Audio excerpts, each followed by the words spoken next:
තමන්ගේ බිරිඳ නාලයනකල් එකල එක මානවකේ ගෙදෙට්ට වෙලා ඉන්නවා කාමයෙන් දැවි දැවි. ඉතින් එයා සාලේ හිට සක්මන් කරනවා මෙහිට සක්මන් කරනවා බිරිඳ එනකල්. මෙයා රාගයෙන් පිච්චෙනවා දැවෙනවා. එයා ජනෙල් කවුළුව තුලින් දැක්කා මහා කස්සප මහරහතන් වහන්සේ වඩිනවා. ඒ දැක්ක ගමන්ම රාගේ නෙවුණා. එහෙම්ම රාගේ නෙවුණා. මෙයාට බුදුම හේතුණා.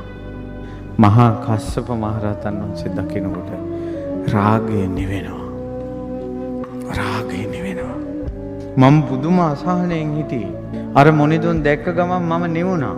එදා ඉඳලා යාට රාගයක් ආව දුවගෙන ගිහිල්ලා මහා කස්සප මහරහතන් වහන්සේ කුටිය දිහා බලා ඉඳලා එනවා කියනවා.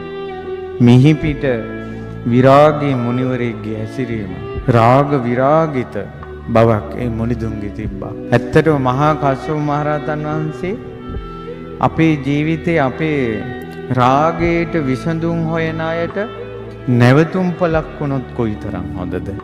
මහා කස්සප මුනිතුන්